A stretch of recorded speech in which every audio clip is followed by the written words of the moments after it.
How do you call these collected editions that are hardly to find anymore anywhere? White whales or something? Here I have a white whale for you. Not. I've looked and waited forever to get the Absolute Edition Volume 1 of J.H. Williams III's book Promethea, written by Alan Moore. But wherever it turned up on eBay or elsewhere, it went for ridiculous prices that I never could justify to pay. But at the same time, the prices for the Absolutes 2 and 3 went down significantly, so I figured, what the heck, let's switch to Plan B. And Plan B was to buy the first two soft covers, which have the same content as the Absolute Volume 1, and then go on with these beautiful Absolute editions 2 and 3.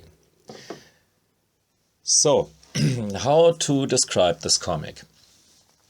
It's very complex for sure, very challenging. One of these narratives that you can't comprehend completely unless you take some weeks off to read some secondary literature about the subject, especially about the magic stuff within here. So we average guys, we just have to give up the impossible aim to understand everything right with the first read. Learn to be satisfied with getting just the gist of it, and you're in for a ride. But what's the subject? It's actually about a lot of things. It's about magic. For me, actually the least interesting aspect. Frankly, I don't care too much about tarot cards, I guess, spells and all these stuff that you find in the realms of soft thinking.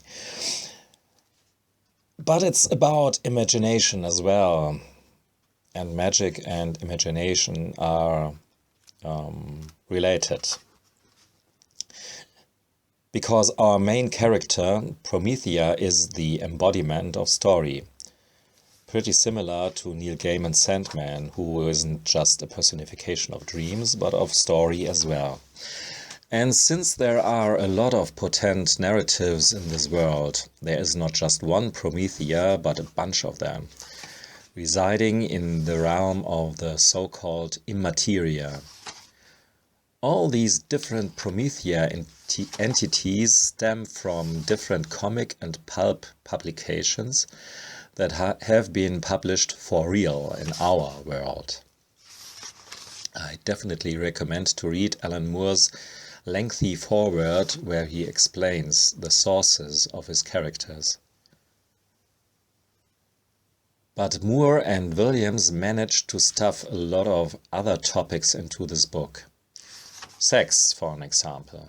There's a quite interesting chapter about what magic tantric sex, which seems very seducing to try this at home, I must say. And there we have even superheroes as well, the four swell guys, which are of course an ironic rip-off of the Fantastic Four.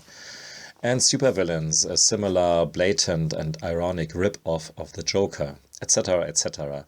And a nice dissing of emo music and emo comics. For the latter, Moore invented the character Weeping Gorilla, who appears throughout the story in the background.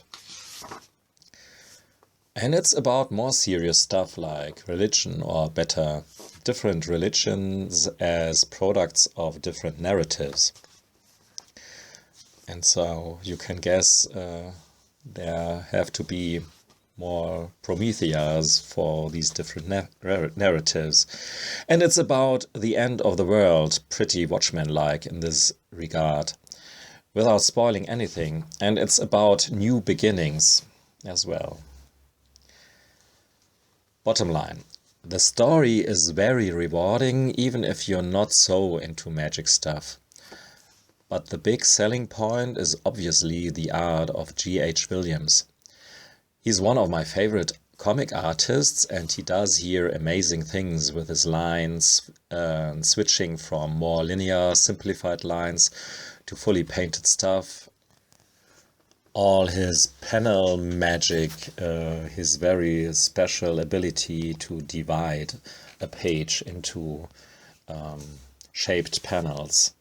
And his quoting of different comic artists and fine artists like Van Gogh or Winsor McCrae, and the former pulp artists who worked on the different Promethea incarnations.